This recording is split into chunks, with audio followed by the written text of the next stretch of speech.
Alright, what's up everybody? This is Sunny with Bottom Split, and I'm here with a hardware video, sort of. It's not really a hardware video. It's kind of me calling out a company. So as you'll notice, I'm using the Logitech Pro Wheel, and I talked about this wheel recently because I compared it to the Asetek Tony Kanaan bundle, and more or less I said that the Tony Kanaan bundle was better. So that if you were considering racing on a PC, that it's kind of a no-brainer that you should go with Tony Kanaan, but or Asetek in general is just a better setup than the Logitech Pro Wheel. And the reason why was, of course, because of the force feedback and a lot of other aspects about the bundle that were just really, really awesome. It's a very nice bundle. It comes with almost everything you need. And Asetek as a company, they just have a really solid ecosystem. But I thought I would make a video where I talk specifically about Logitech because I think it's kind of been a little bit overdue. There's kind of like the elephant in the room that we need to address. And it's that Logitech is kind of disappointing, to be honest. I'm using the wheel now. The force feedback is really good. I feel ripple strips on the curbs. I get all the details that I need. The force feedback in Gran Turismo is really solid. It's not underpowered by any means. It has a decent amount of dynamic force feedback. Like there's a really solid range. I believe I'm really close to maxing out the force feedback that you can use in the game itself. And on the wheel I have it pretty close to the highest. I think I had it set to like 9 Newton meters or 10 Newton meters. There's really not a lot of clipping. The force feedback feels pretty solid for the most part. The pedals feel good. I can trail brake really well, and I like that the pedals have horizontal adjustment. Overall, there's really not a lot to complain about in terms of how the setup is out of the box. So why is the title of this video so critical of Logitech? This setup as well, but more Logitech themselves. And it's really about the fact that this setup came out like over a year ago. I believe it's been a year and a couple months. It might have been September or October, from what I recall, that this direct drive wheelbase came out last year in 2022. And I remember specifically thinking that it was really cool that Logitech came out with a direct drive not only before Thrustmaster did, but that it was console compatible. It had a really solid quick release. Thrustmaster's quick release had a lot of very valid criticism when it was tested, and Logitech's quick release is really sturdy. And you know, they came with a 3-pedal setup with the steering wheel out of the box, and they even had these really aggressive sales. I think when it first came out, people were getting it for like 50% off or something. Like, I think some people got it for like $500 or $600, and Logitech still shipped it out. It was really great. And you know, a lot of people were really excited about the Logitech setup and thinking to themselves like, oh, this is going to be a game changer. Like, Logitech is taking direct drive very seriously, and the force feedback's really good, and everybody had very positive things to say about the setup. But it's been a year now, and they haven't released any add-ons at all. They haven't released a steering wheel. They haven't released like any, like a shifter, a pro level shifter hasn't come out as well.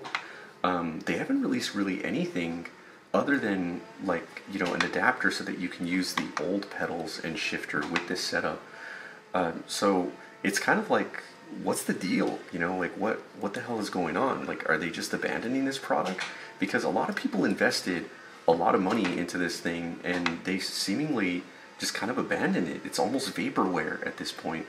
And yeah, I admit that I was a little bit critical of Thrustmaster for overhyping their releases, but at the same time, there's kind of a balance that you have to find.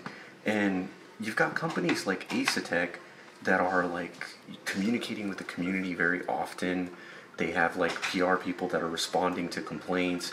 And sure, they should do a better job about how they react to negative criticism, but at least they're out there communicating with not only their current users and customers, but prospective customers as well. And there's a very vast difference between that level of communication and Logitech, which is seemingly kind of just gone the complete opposite direction. Like, not only have they not released anything, but they're not answering questions about it at all. None of the popular sim racing channels seem to know when something's going to come out. Nobody has gotten any previews.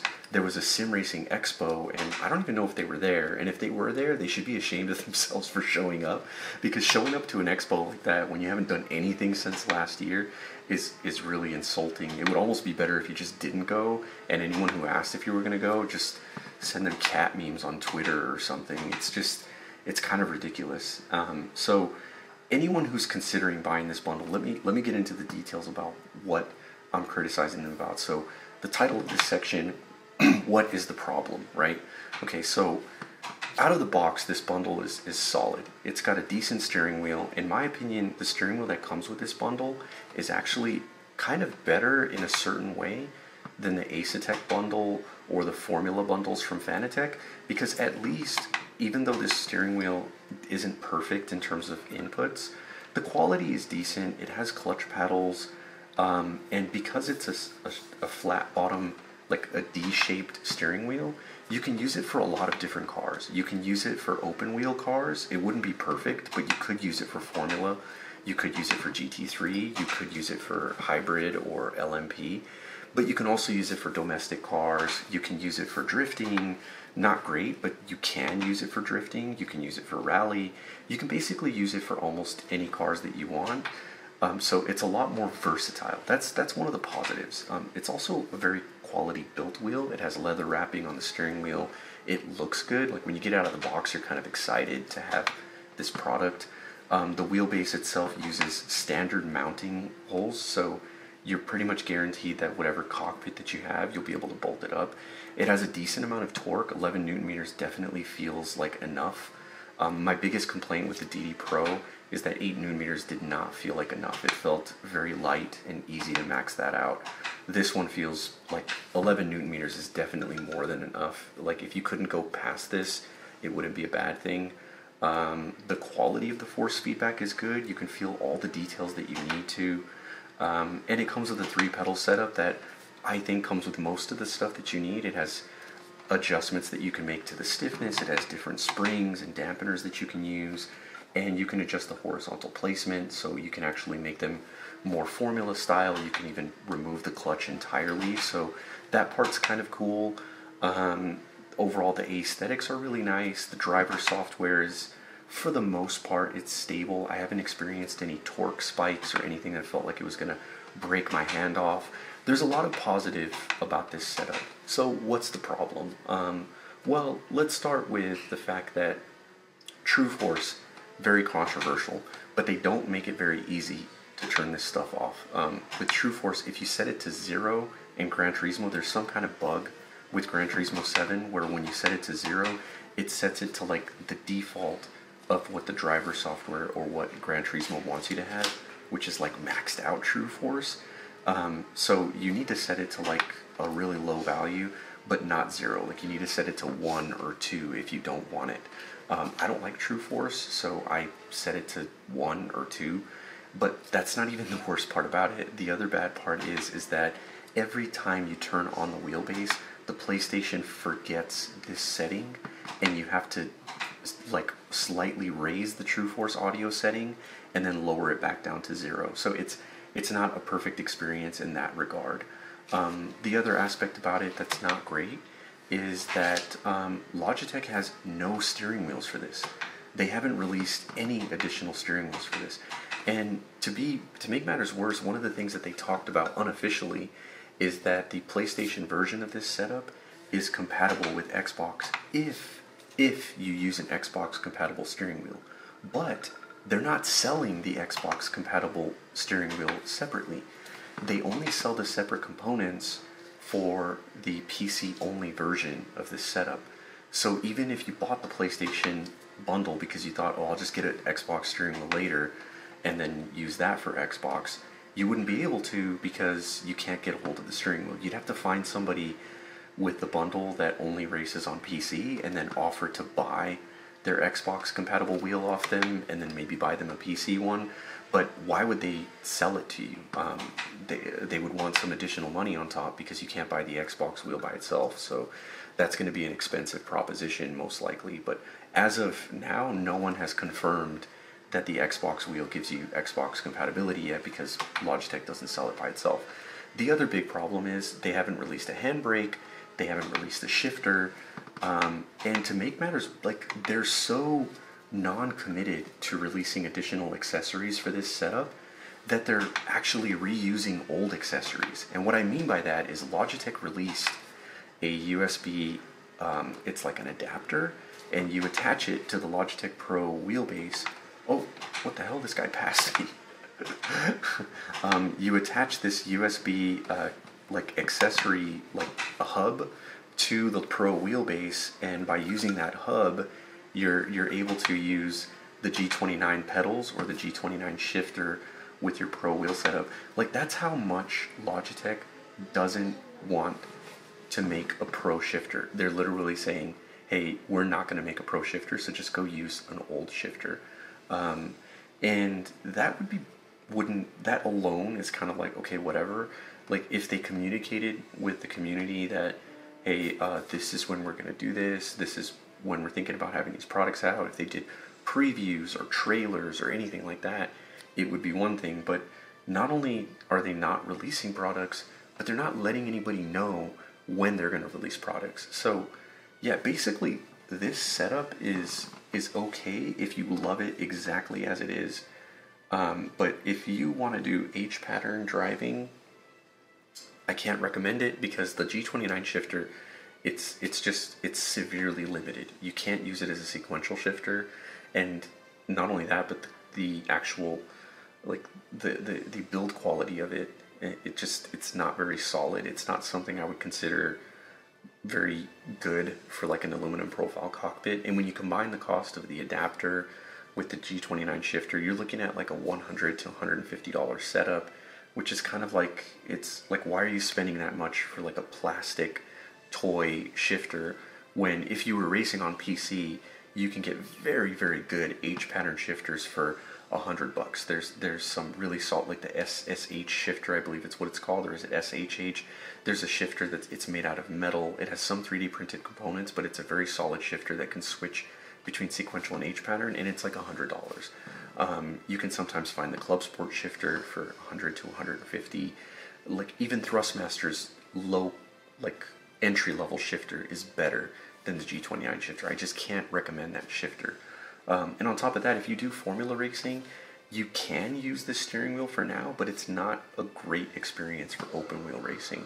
So overall, I'm just really disappointed with Logitech that they've done all this cool stuff. They've got this cool quick release, like it's a really solid quick release, and even though they have this really cool quick release, you can't use it for anything. You can't buy an additional steering wheel. I'm trying to line it up with my VR helmet on. That's gonna be, I probably won't be able to, but maybe that's like a sign that that's how disappointing this setup is that I can't put it back together again. But like, yeah, basically this entire setup is okay, but it's a really great engine that doesn't have any of the additional stuff that you need to make it great. And that's what sucks about this, is that they put this great setup together and everybody's foaming at the bits to try to get a hold of additional hardware for it, and they can't. So ultimately, I'm disappointed to the point where I'm strongly considering giving up console racing, because even this VR and this wheelbase and this aluminum profile cockpit, it's not a good enough game changer to make the things that you sacrifice by racing on console worth it. So yeah, in my opinion, Logitech went from like a solid thumbs up last year with the Pro Wheel to like a thumbs medium. Like not a thumbs down, it's not a bad product, but definitely a thumbs medium. And they're definitely like, they're snatching defeat from the jaws of victory here, because this is clearly a better setup than the DD Pro, but like, I honestly would recommend the DD Pro over this, just because at least you get an ecosystem. That's how, in fact, I'm going to go bold and I'm going to say that this setup is so disappointing that I would honestly recommend Thrustmaster's TGT2 over this, just because Thrustmaster has the what is it, the SF1000 wheel. They've got the Ferrari GT3 wheel. They've got the Sparco Rally wheel.